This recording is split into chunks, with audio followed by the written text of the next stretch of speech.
Hello guys and welcome to my vlog to the Jaipur Literature Festival. I went there on the 3rd and 4th of February. It was Sunday on the 4th of February. As you could see, there were so many people lined up there. There was an extensive security checkup at the entrance. The entrance was decorated with vibrant colors. You could see a lot of commotion up at the entrance. It was my first time visiting the Jaipur Literature Festival. You could see so many kids there. They were waiting on the Sunday morning specially to listen to Mrs. Sudha Murthy. So I went straight to this tent called Charbagh, and the first session that I attended on the Saturday morning was that of Ananda Neelkant. He spoke at great lengths about Indian mythology and Indian heritage and how he depicts that in his books. Ravan, Kumbhakarna, they come. So they were never considered as a villain. They did bad karmas. They did good karmas. For bad karmas, they get paid. So it is just to emphasize the karma philosophy. So the Asura way, what happened? No, overall in the Bhakti tradition, all these things got everything you leave to God. It becomes a very surrender to God. Nothing wrong with that. That's also one way. But a confident civilization always debates. So all our tradition, if you he is the upholder, every rule is upheld. But when the same Vishnu comes as Krishna in Dwapar Yuga, he now becomes the upholder. Of course, I'm just about to open this to the house. One question we have, I'm so sorry. After listening to him, I went on to explore other stores, got my pictures clicked at various selfie points. Then there was this fun activity where you could write a message on a piece of paper, tie it to a tree through a thread. I wrote mine on an orange paper and it read, "Maybe it's maybe. Maybe it's meant to be." Then we went on to listen to Catherine Rundle. She spoke passionately on environment. Extinction gambling, which I'm sure some of you will know about. It's extinctions where people are building stocks of things they expect to go extinct in the next 50 years, and bear organs and rhino horn.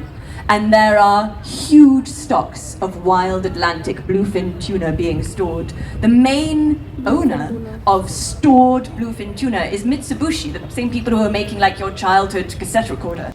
I was so impressed by her personality that I decided to buy her book, A Golden Mole and Other Living Treasures.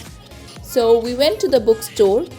It was a huge bookstore, and I decided to go look for the book. I found books by J.K. Rowling, Dan Brown, Amish Tripathi, Devdutt Patnaik, Shashi Tharoor, Sudha Murthy, and so many other great authors. I looked for The Golden Mole throughout the bookstore and I couldn't find a copy of her book. I asked the volunteers there and they told me that that book was sold out, and they promised me that they would call me if there was a copy available somehow. I didn't receive a call from them and I ordered it online. So once it arrives, I will definitely read it. So I decided to look at other books. There were so many great books. There were fictional books, self-help books, and I got my photos clicked with Amish Tripathi's books. So next we went on to explore more. There were these school kids who were explaining about the hill forts of Rajasthan, about our history, about the monuments of India. It was quite informative. They spoke with great confidence. They spoke with great demeanor.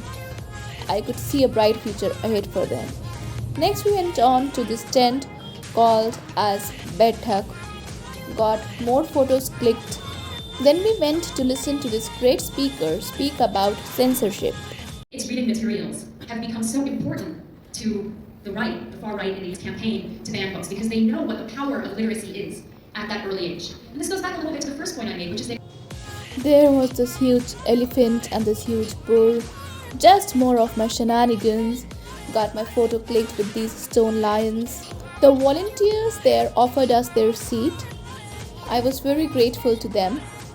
Then we shot a video of Mrs. Sudha Murthy.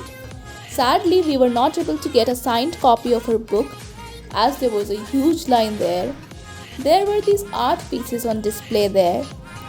And then the moment arrived for which I was waiting for the most. I got to listen to Dr. Tharoor live. In this session, Indrajit Roy and Shashi Tharoor will be in conversation with Nidhi Razdan. Indrajit Roy is a professor of global development politics at the Department of Politics and International Relations at the University of York. Now welcome on stage, Dr. Shashi Tharoor.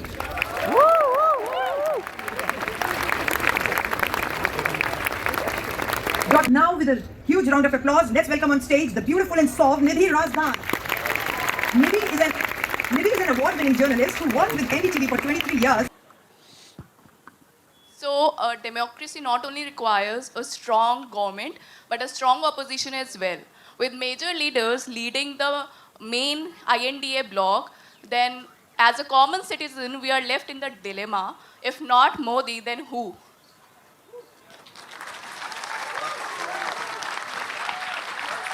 Yeah, that's a fun question.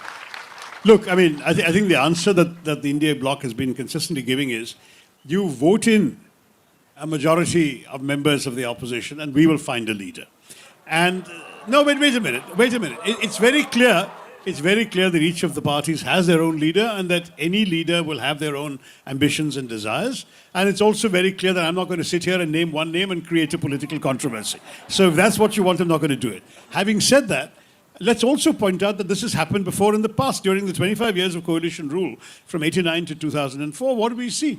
Did you expect ever to see Mr. Devagowda as Prime Minister? Or Mr. Gujral as Prime Minister? Or Mr. Dr. Manmohan Singh as Prime Minister? These things all happened unexpectedly without people necessarily having voted with that particular individual in mind.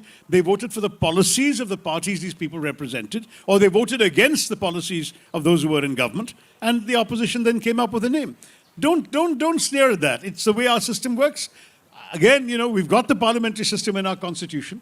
Let it function the way it's supposed to. But just to follow up to that, India of 2024 is not the India of 2004. I covered that election when Mr. Vajpayee unexpectedly lost. There was an India Shining campaign, if you remember. By the way, the opposition had no prime ministerial face. Even they were shocked that they won. I mean, the Congress was shocked. So it took 10 days for Dr. Manmohan Singh's name to be proposed. It's actually true. I've covered this as a reporter. But we are increasingly becoming very personality-oriented, and the fact is that Mr. Modi is, a huge personality, a big plus point for the BJP. Is it not a disadvantage for the opposition that it doesn't have one face that it can say will take him on in what is increasingly a personality-driven? Let me react to that directly. We don't have a presidential system. In some ways, I wish we did. Many of you may know I've been arguing the case for 25 years, but no one's been listening. I do believe it probably suits the genius of the Indian people far more. But it doesn't matter. We don't have one. We have a parliamentary system, and right now we have the worst of both worlds, because we have a parliamentary system being run presidentially, which actually has completely etiolated our democratic rights and institutions. The answer is, let's instead give you an alternative style of leadership, where there's a whole cross-section of experienced, qualified leaders who will come and listen to you with other humility, not to talk about themselves, but to talk about you, what your problems are, what you need, and attempt to solve them. How's that been going in the India Alliance? The highlight of the festival for me was definitely being able to ask a question to Dr. Shashi Tharoor directly. As you could see, it was raining and it was such an amazing weather there. Next, we were waiting for the evening music event to happen. Thank you so much from the bottom of our hearts. This means a lot to us. But we're not done yet. When I say jump, will you jump? I want to see dust on the air. Will you jump? That's it.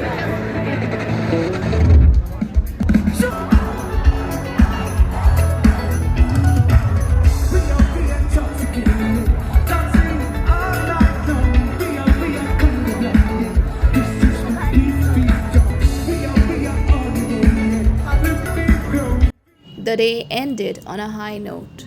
I hope that I get to visit this festival again next year. Thank you guys for watching this vlog.